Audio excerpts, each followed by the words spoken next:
Estamos haciendo es un estudio en modelo reducido de aliviaderos escalonados. Martí es el tutor de mi tesis doctoral también en el grupo Flumen y vendría a decirse que es como una continuación de trabajos que ya se han hecho en el grupo Flumen del estudio de aliviaderos escalonados. En este caso, la diferencia que hay es que hemos tratado de remover los cajeros laterales. Ahora vais a enterar un poquito más cómo lo hemos hecho y cuál es nuestro objetivo. El proyecto se desarrolla entre Flumen, además con la empresa Dragados y el SEDEX, con diferentes objetivos. Y el proyecto se denomina Alivesca. Pues, ¿qué veremos hoy? Primero, una parte de generalidades de cómo nace el estudio, luego características del modelo físico que tenemos y los datos que estamos sacando, los instrumentos que estamos utilizando. Luego un poquito de generalidades de lo que es el estudio tradicional de aliviaderos escalonados y las diferencias que hemos encontrado al remover los cajeros laterales, y mostraré unos pequeños resultados para que no se haga muy larga la presentación. ¿Cómo nace Alivesca? Bueno, pues ya habéis visto que en Flumen hay mucho interés de estudiar esto de aliviaderos y embalses y todo lo demás, y hay diferentes tipos de aliviaderos que se construyen: aliviaderos de cuerpo de perfil estricto, aliviaderos de caída libre, aliviaderos con túnel, aliviaderos de morning glory o embudo, y además hay el tipo de aliviadero que es el tipo de aliviadero escalonado. Este tipo de estructura se ha venido utilizando desde hace más de 3.500 años para disipar energía.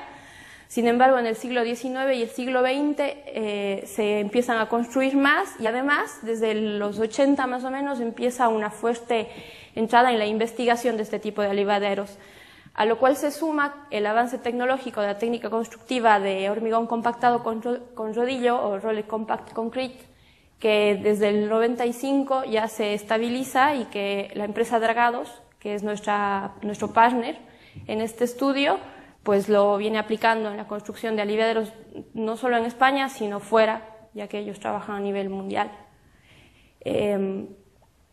¿Cuál es la base de los aliviaderos escalonados? Pues que normalmente lo que tenemos... ¿Esto cómo va la...? No. Sí. Tenemos un aliviadero que viene escalonado porque el hormigón compactado ya deja el escalonamiento. Antes se rellenaba ese escalonamiento y decidieron en un momento dado, bueno, dejemos de rellenar y así disiparemos más energía, lo cual parece obvio. Se estudió mucho cuál es el tipo de flujo que se produce en estos aliviaderos para diferentes características, pero ¿qué pasa? Que los aliviaderos estos lo que tienen es un ancho de vertido constante, y a nosotros se nos ocurrió, bueno, ¿qué pasa si estos cajeros los removemos? ¿Qué ocurre? Disiparemos más energía, se va a abrir mucho la lámina, ¿en qué casos me puede servir? Podría ser un tema interesante porque la construcción de estos cajeros es bastante cara y también riesgosa para los trabajadores que están ahí. Entonces, lo primero que hicimos fue, teníamos un modelo que ya estábamos trabajando también con Dragados y dijimos, bueno, en este modelo, que es el de la presa de Enciso, vamos a simular que tuviéramos una sola apertura y dejar abrir la lámina, y pues vimos que pasaba algo interesante, ¿no? Se expandía la lámina, pero había una sección en donde el flujo continuaba como normalmente y una parte de agua que se expandía. Pero la expansión lateral de la lámina de agua no sabemos ni cuánto, ni cómo, ni en qué afecta, y decidimos tirar adelante con el estudio. Entonces así nació Alivesca entre Flumen, Dragados, y además tuvimos el acierto de involucrar al Centro de Estudios Hidrográficos del SEDEX para que nos colaboren con la parte de la modelización numérica, una futura modelización numérica que ahora no mostraré resultados, pero les daré algunas ideas de cuáles son sus objetivos. Y se planteó un proyecto al Programa Nacional de Investigación Aplicada en el marco del I+D+I del 2008-2011. Y entonces, pues el objetivo del proyecto era establecer criterios hidráulicos para diseñar aliviaderos escalonados sin cajeros laterales.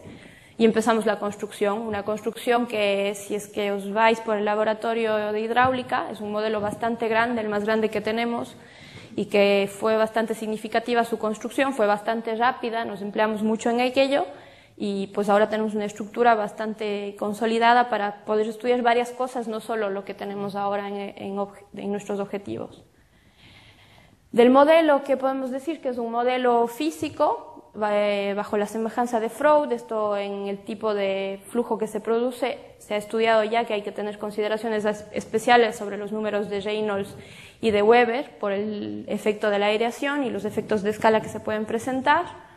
Se ha construido en metacrilato transparente, es una estructura bastante grande. Aquí en la fotografía pueden ver, esta altura es de más de 5 metros, lo cual, como hemos simulado un prototipo de escala 1:15, vienen a ser 75 metros de una presa de prototipo.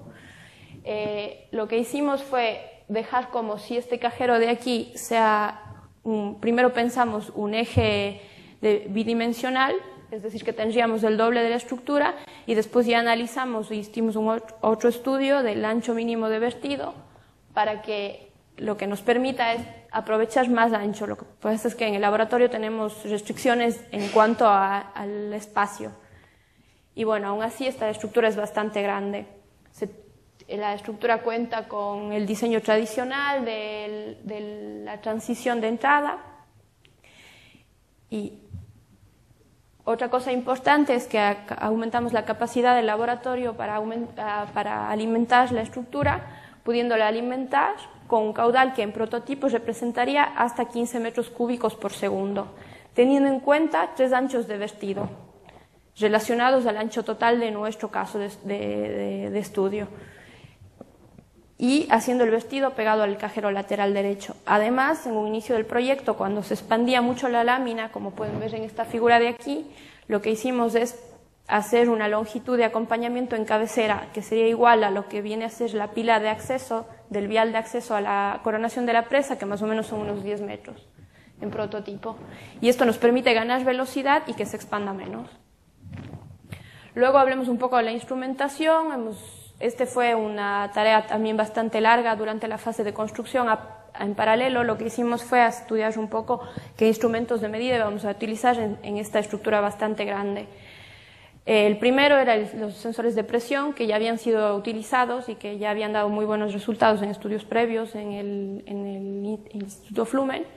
Luego, sensores de nivel y caudal para controlar nivel y caudal, pero luego además teníamos ya sondas de ADV y decidimos comprar perfiladores de UDV para la zona no aireada. Estos de aquí nos sirven en las zonas no aireadas, y además en la zona aireada, que es muy importante, que la mayor parte de la estructura está altamente aireada, nos hicimos con un instrumento de doble fibra óptica, que lo que permite es obtener velocidades y concentraciones de aire en flujos mixtos. Y además, que yo creo que sí se veía en la foto anterior, se contrató también la construcción de un robot de posicionamiento de alta precisión, porque los instrumentos se tienen que colocar con altísima precisión en la estructura, en el punto deseado de medida. Y al final, lo último que hemos adquirido es una cámara de imagen de alta velocidad con un ordenador, que veremos qué resultados nos da.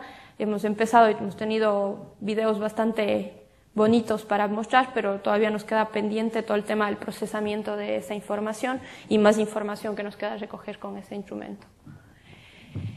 En aliviaderos tradicionales pues tenemos diferentes tipos de flujo según la geometría y el caudal de entrada. Normalmente se han reconocido 2 tipos de flujo, el day flow o escalón a escalón, y un flujo rasante o skimming flow. Entre medias también se reconoce un flujo de transición, pero bueno, vamos a dejarlo un poquito de lado.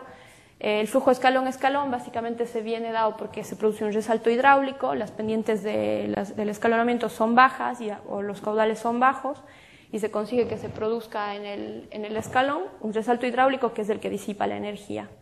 En el flujo rasante lo que ocurre es que se diferencian varias zonas.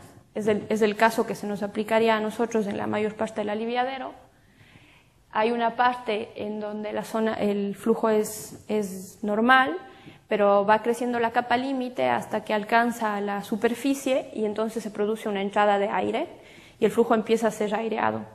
Ahí en toda esta parte se distinguen eso, la zona no aireada, una zona rápidamente variada, una zona gradualmente variada, y de existir la altura suficiente se puede llegar a alcanzar el flujo uniforme.